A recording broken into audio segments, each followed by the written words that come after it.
모든 부모는 자녀를 걱정하고 있습니다. 잘 아시죠? 근데 그 걱정하는 것을 넘어서서 염려하는 것이 모든 부모의 마음입니다. 걱정하는 것은 속을 태우는 것을 의미합니다. 염려하는 것은 앞으로 일어날 일에 대해서 미리 걱정하는 것을 염려하는 것입니다. 자녀가 부모를 걱정하고 염려할 때가 있다면 부모님의 건강이 안 좋아졌을 때 걱정하고 이 건강이 심해지면 이렇게 된다는 것 때문에 염려를 합니다.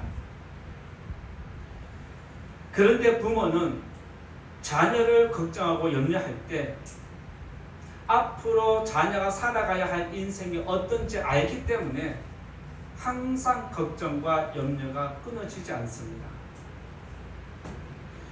부모가 자녀를 염려하는 것은 인생을 먼저 경험해 보았기 때문에 인생이 어떤 것인지 알기 때문에 자녀가 이것을 앞으로 겪어야 하니까 자녀가 겪어야 하는 일들을 생각하니까 얼마나 힘들지 예상이 되니까 부모는 자녀를 생각할 때마다 염려가 저절로 일어납니다. 마찬가지로 하나님도 우리의 앞날을 우리가 살아가야 할 인생이 어떤지 다 아시기 때문에 우리를 염려하고 계십니다. 하나님이 우리를 위한 염려는 아버지의 마음입니다. 잘 아시겠지만 아직 전쟁이 끝나지 않았습니다. 그런데 또 최근에 미국과 이란이 더 크게 전쟁을 확전하는 것을 보면서 앞으로 또 어떻게 될까 미래를 생각해 보면 걱정하지 않을 수 없고 염려가 되는 것이 사실입니다. 지금도 자연재해가 심각해서 많은 사람이 희생을 당하고 집을 잃어버리고 눈물을 흘리는데 자연재해는 가면 갈수록 더 커질 것이 분명하기 때문에 앞을 생각하면 더 큰 염려가 일어나는 것이 사실입니다. 이처럼 염려가 일어나는 것은 현재보다 나중이 더 나빠지기 때문에 지금도 안 좋지만 나중이 더 안 좋아질 것이 예상되기 때문에 저절로 염려를 하는 것입니다. 야곱이 12아들을 축복 기도를 했는데 그 성경의 내용을 보면 12지파의 흐름이 야곱의 기도대로 그대로 이루어진 것을 보게 됩니다. 왜 그러냐면 아버지로서 자녀의 특성, 습성, 모든 것을 알고 있기 때문에 자녀의 미래를 충분히 예측할 수 있다는 것을 알게 됩니다. 이것을 우리들은 통찰력이라고 그렇게 말을 합니다. 염려는 앞으로 일어날 일을 미리 걱정하는 것입니다. 예수님은 염려하는 것은 너희에게 아무런 소용이 없다고 함에도 불구하고 사람은 어쩔 수 없이 저절로 염려를 하게 됩니다. 그런데 하나님의 염려는 우리와 조금 차원이 다른 것을 보게 됩니다. 우리가 하는 염려는 전부 다 세상에 속한 것들이 가득합니다. 그런데 하나님의 염려는 나의 백성이 나를 떠날 것인가에 대해서 염려를 하십니다. 그래서 하나님은 제발 내 백성이, 내 자녀가 나를 떠나지 않으면 좋겠다, 이런 염려하는 마음을 가지고 있습니다. 그래서 하나님은 우리는 죄인이기 때문에 언제든지 하나님을 떠날 수 있다는 것을 예상하기 때문에 염려를 하는 것이고, 그래서 이런 염려가 더 이상 일어나지 않기를 바라는 마음으로 모세를 통해서 이스라엘 백성들에게 가나안 땅 들어가기 전에 한 번 더 신앙 교육에 재교육을 하는 것을 보게 됩니다. 그래서 오늘 하나님께서 이스라엘 백성들을 향한 염려가 무엇인지 오늘도 말씀 통해서 깨닫기를 바랐고 하나님을 향한 염려가 이루어지지 않기를 간절히 바랍니다. 여러분이 하나님의 염려를 잘 파악하시고 하나님이 염려하지 않도록 마음을 평안하게 드리는 믿음의 성도님 되기를 바라면서 말씀 나누고자 합니다. 첫 번째는 교만하지 말자는 내용입니다. 하나님께서 염려하신 것 중에 첫 번째는 교만에 대해서 말씀하십니다. 17절, 14절 말씀 읽어보겠습니다. 14절 말씀 같이 소리내어서 읽겠습니다. 시작. 내 마음이 교만하여 내 하나님 여호와를 잊어버릴까 염려하노라. 여호와는 너를 애굽 땅 종되었던 집에서 이끌어내시고. 모세가 이스라엘 백성을 재교육하는데 그 재교육한 내용 중에서 가장 중심 핵심은 하나입니다. 하나님을 잊지 말라는 것입니다. 이스라엘 백성은 40년 동안 광야에서 하나님의 능력을 직접 경험한 세대입니다.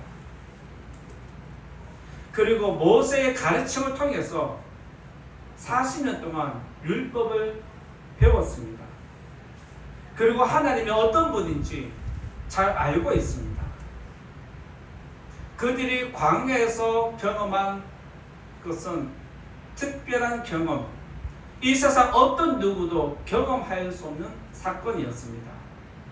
이처럼 강한 교육을 직접 체험하고 보고 들었는데 그들이 하나님을 잊을 수 있을까요? 여러분들이 강한 교육을 받았고 몸소 체험했다면 그 교육이 쉽게 잊혀지겠습니까?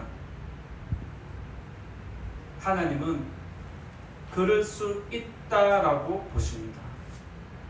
아무리 직접 체험했지만 말씀을 들었지만 잊어버리는 것이 사람이라고 전제를 하십니다.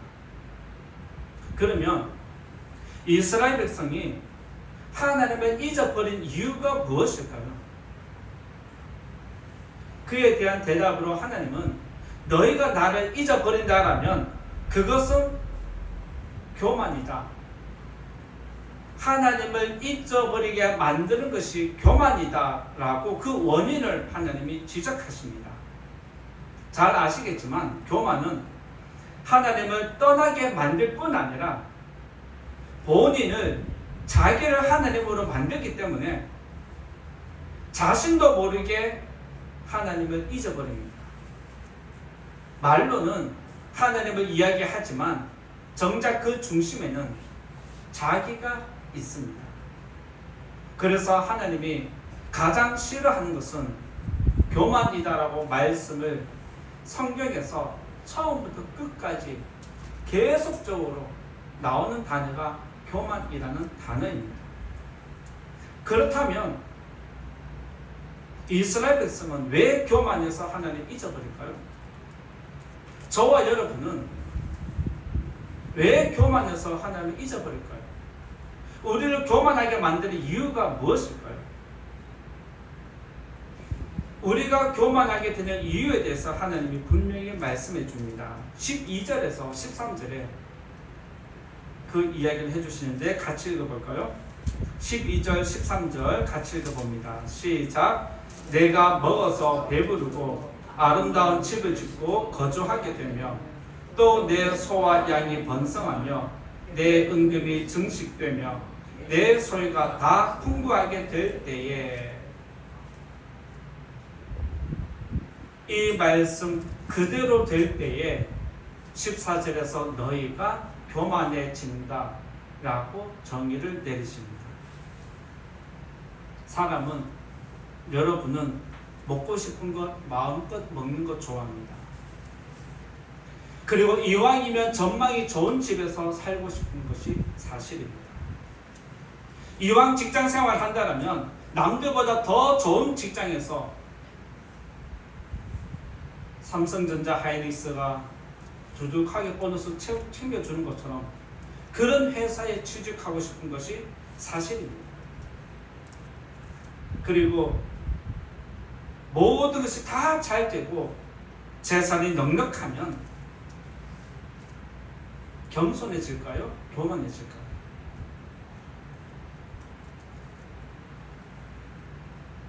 너희가 하는 모든 일이 잘 되고 재산이 많아지면 사람은 저절로 교만해진다는 게 하나님의 말씀입니다. 그래서 하나님은 교만의 원인이 무엇이냐? 교만해지지 않고 싶은데 저절로 교만해지는 것을 제시합니다. 사람이 교만해지는 원인이 무엇이냐면 다 세상에 속한 것들이 가득 차면 그렇습니다.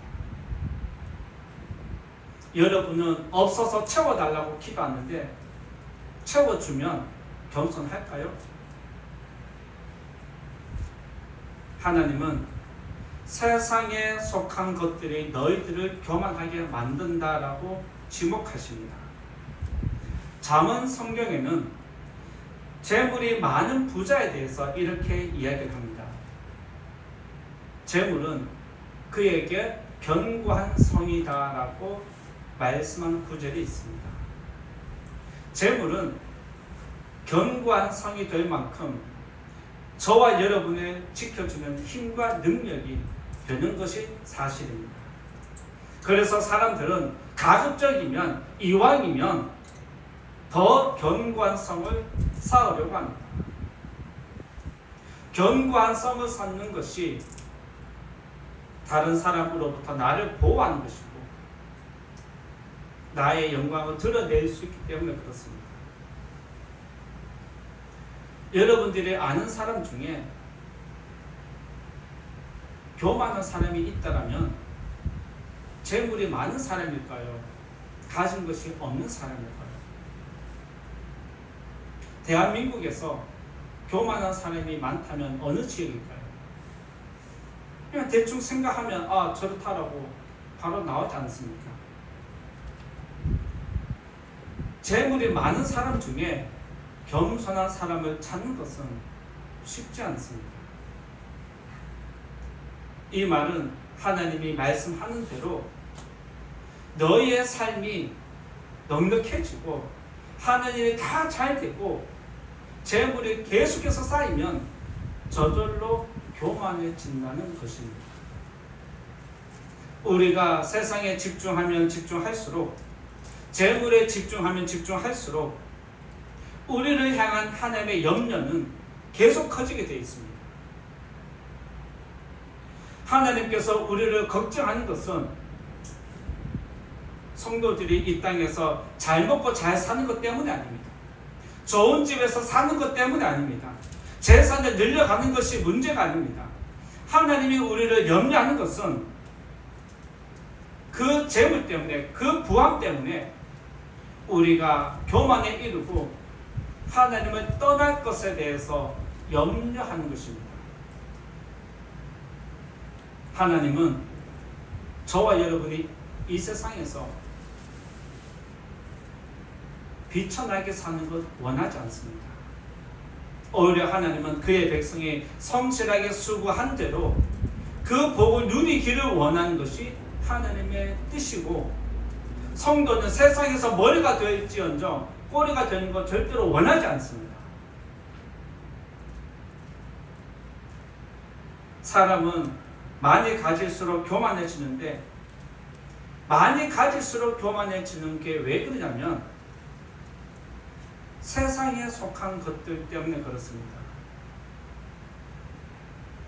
세상에 속한 것들은 여러분을 교만하게 만들지만 하늘에 속한 것들이 여러분들에게 가득히 채워지면 오히려 겸손해지고 더 낮아지는 차이가 있습니다. 사람이 교만해지는 것은 세상 것들이 가득 찼기 때문에 교만에 이르는 것입니다. 그래서 만약 여러분들이 세상에서 교만한 사람을 만난다면 너는 세상의 것이 가득히 찼구나 라고 생각하면 됩니다. 그리고 상대적으로 나는 하늘의 양식이, 하늘의 은혜가 가득히 채워져서 믿음이 충만해서 나는 겸손해져. 나는 너와 다른 사람이고 다른 존재야. 이렇게 믿음으로 해석해야 합니다. 이제부터 이렇게 해석하는 성도님 되시기 바랍니다. 재물이 많은데 겸손한 사람도 있다는 것을 우리가 알게 됩니다. 재물이 많다고 해서 다 교만한 것은 아니지만 대체적으로 교만한 비율이 높습니다. 그런데 그 중에 재물이 많은데도 겸손한 사람이 있다면 왜 그럴까요? 재물이 많은데 겸손한 사람 혹시 만난 적 있으십니까? 드라마를 보면 한 번씩 이런 사람 나오더라고요. 그렇죠? 그들은 재물을 관리하기 때문에 그렇습니다. 재물을 관리하는 사람은 교만에 이르지 않습니다. 이걸 여러분들이 꼭 기억하셔야 합니다. 재물이 위험한 것은 우리들을 교만에 이르게 하기 때문입니다. 그래서 재물이 위험한 것이 아니라 교만이 더 위험하다라고 하나님은 말씀하십니다. 하나님은 잊어버린 것도 위험하지만 이보다 더 위험한 것은 세상을 사랑하는 것입니다. 세상을 사랑하면 하나님을 떠나기 마련이고 교만에 이르게 됩니다. 하나님께서 교만을 싫어하는 것은 교만이란 그 자체가 교만이 가지고 있는 성질이 성향이 무엇이냐면 하나님을 밀어내는 것입니다. 교만의 성질은 하나님을 밀어냅니다. 좀 더 과하게 표현하면 하나님을 대적하는 것이 교만의 특성입니다. 그래서 하나님은 이스라엘 백성, 나의 백성은 교만하지 않기를 원하는 것입니다. 엘리 제사장은 범죄한 두 아들을 향해서 이렇게 이야기를 합니다. 사람이 범죄하면 하나님이 심판하겠지만 하나님께 범죄하면 누가 그를 위해서 기도하겠느냐라고 이야기를 해줍니다. 하나님을 향한 대적은 어느 누구도 해결해 줄 수 없다는 뜻입니다. 육적인 교만은 사람이 징계하지만 영적인 교만은 하나님이 징계하십니다. 저와 여러분은 세상에서 육적인 교만도 피해야 할 뿐만 아니라 여기에 더 얹어서 영적인 교만도 피해야 하는 성도입니다. 그러면 우리가 육적인 교만에 이르지 아니하고 영적인 교만에 이르지 않고 겸손한 비결 방법이 있다면 무엇일까요? 육적인 교만에 이르지 않으려면 연약한 이웃을 찾아서 섬기면 됩니다. 그러면 육적인 교만은 사라집니다.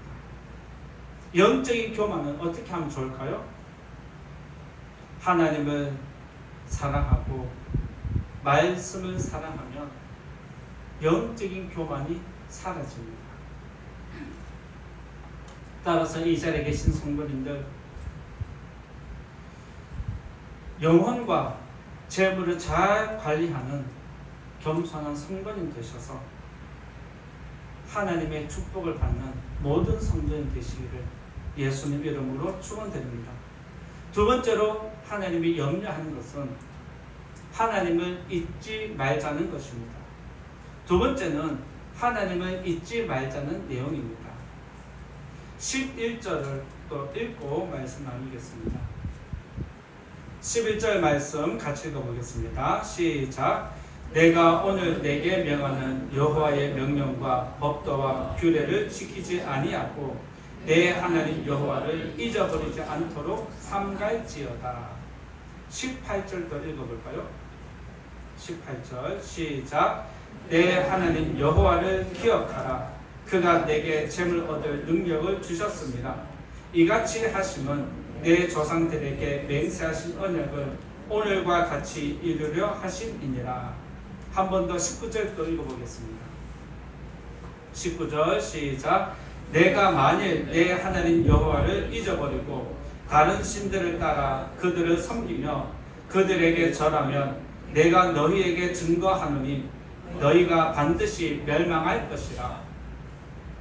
11절, 18절, 19절 읽었는데 여기서 반복적으로 강조된 내용이 무엇입니까? 여호와를 잊지 말라는 것입니다. 그러면 18절에는 여호와를 잊지 말라는 내용이 없는데요?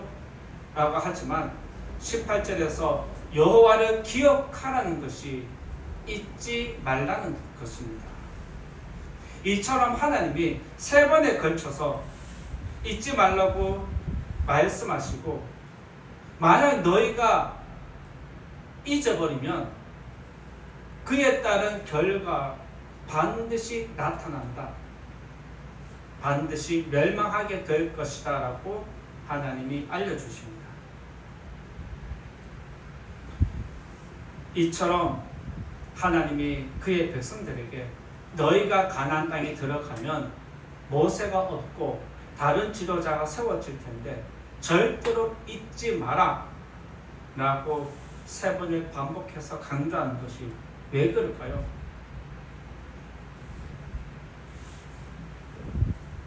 염려가 커서 그렇습니다.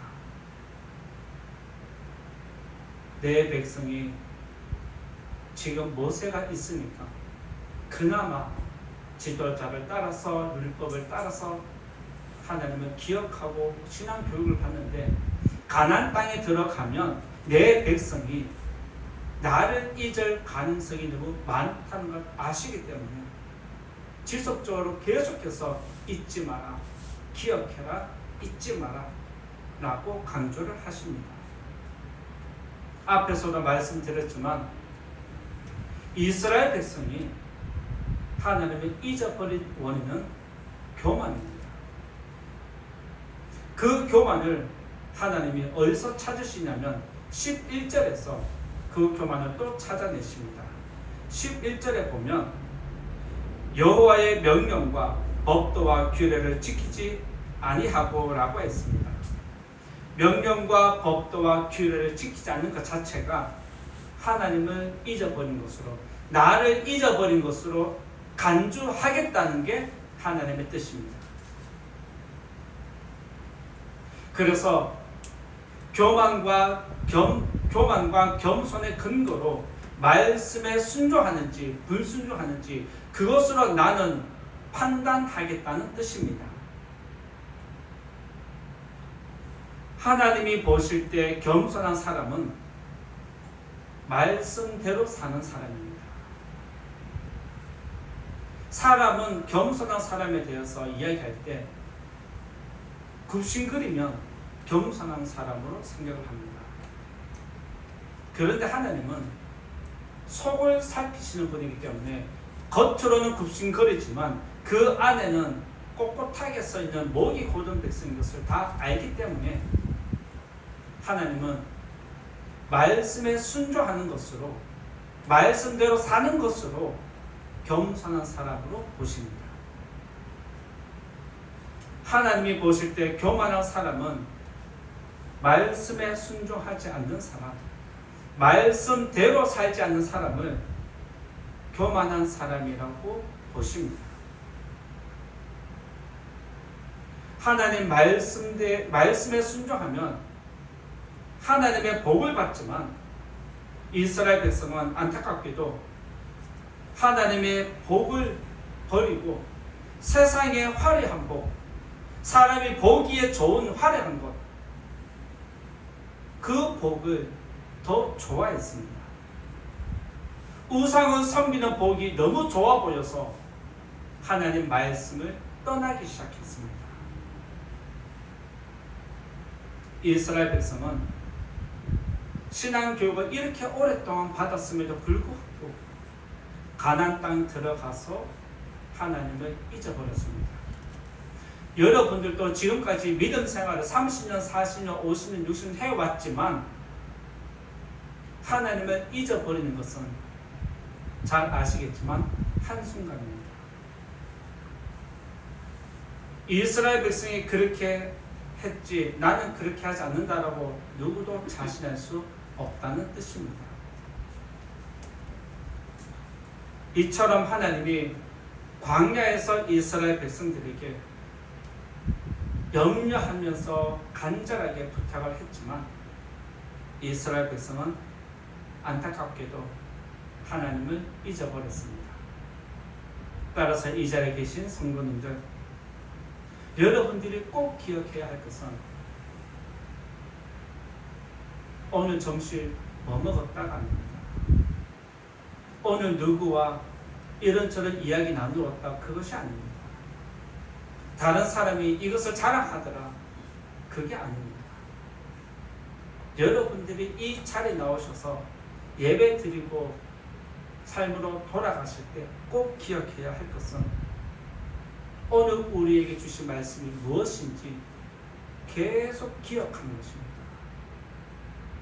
말씀을 기억하면서 제목이라도 떠올리면서 일주일 동안 말씀대로 순종할 때 하나님의 복이 임하는 줄 믿습니다.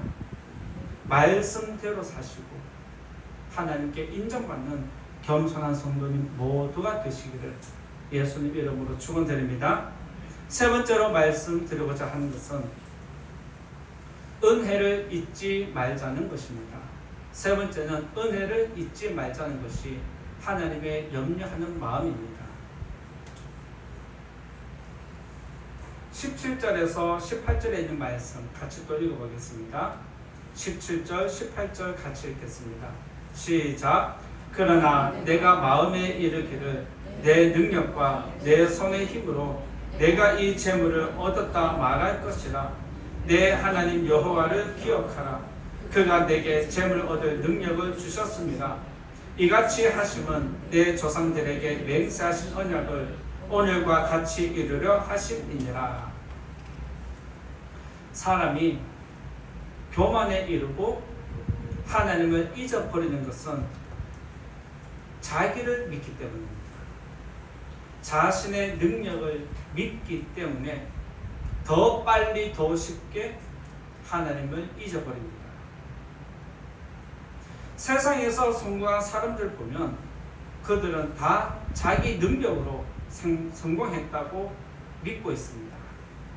그런데 이 세상에서 성공한 사람들 중에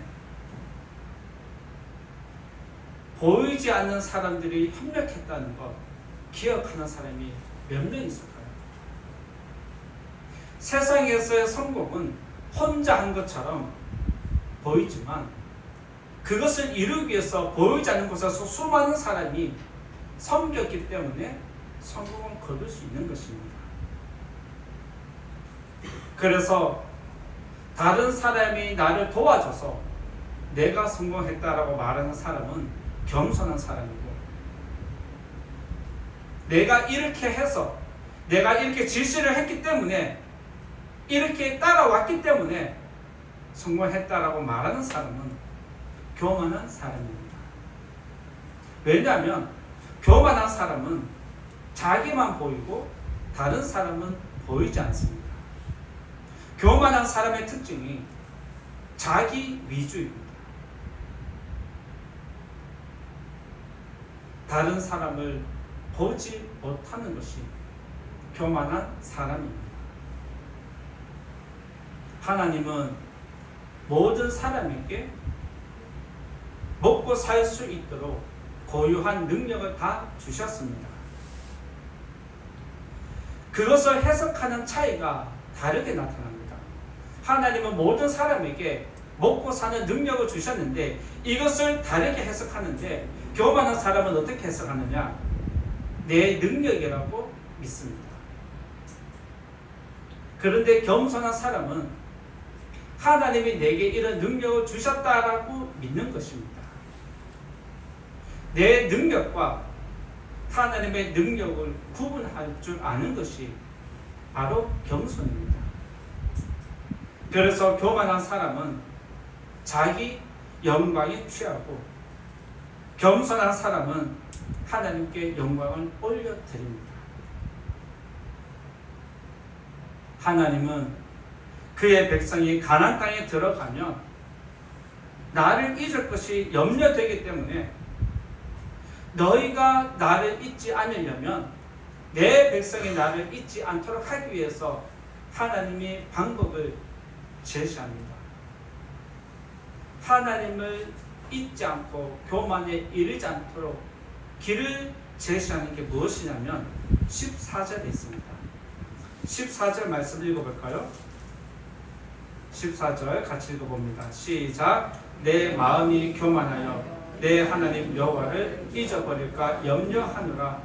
여호와는 너를 애굽 땅 종 되었던 집에서 이끌어내시고, 너가 교만해서 잊어버릴 것이 염려가 된다라고 하면서 덧붙이는 말씀이 무엇이냐면 너를 애굽 땅에서 이끌어냈다라고 하면서 15절에서 16절에 하나님이 어떻게 너를 인도했는지 광야의 시간을 돌아보라고, 너가 직접 몸으로 겪었고 처음 했던 그 시간들을 상기시키라는 것입니다. 여기서 하나님은 교만을 치료하는 약을 처방해 주는데 그게 바로 은혜입니다. 교만을 치료하는 것이 무엇이다? 은혜입니다. 40년 동안 광야에서 먹이고 입혀주신 것이 고생시키기 위한 것이 아니라 겸손을 가르친 것이 40년입니다. 그래서 세상을 이기는 것은 영적인 것이 이깁니다. 요한일서 5장 4절에서 세상을 이기는 것은 믿음이라고 말했는데 세상에 속한 것들을 이기는 것은 세상의 것으로 이기지 못합니다. 세상의 것을 이기려면 무엇으로 이겨야 한다? 믿음으로 이겨야 합니다. 하늘에 속한 것을 가지고 올 때 여러분들은 세상을 이길 수 있습니다. 여러분이 세상 사람들과 비교해서 이긴 적 있으십니까? 여러분이 세상 사람들과 비교해서 만족하면서 자존감이 높아진 적 있으십니까? 우리는 세상의 것으로 비교하면 이기기는커녕 오히려 백전백패입니다. 만약 여러분이 세상에서 이기려면, 세상 사람들을 이기려면 세상의 것이 아니라 하늘의 것을 가지고 오셔서 하늘의 것으로 믿음으로 세상을 이겨야 합니다. 이제부터 하늘의 것으로 세상을 이기는 성도님 되시기 바랍니다. 겸손한 사람은 은혜를 잊지 않습니다. 교만한 사람은 은혜를 쉽게 잊어버립니다. 그래서 하나님은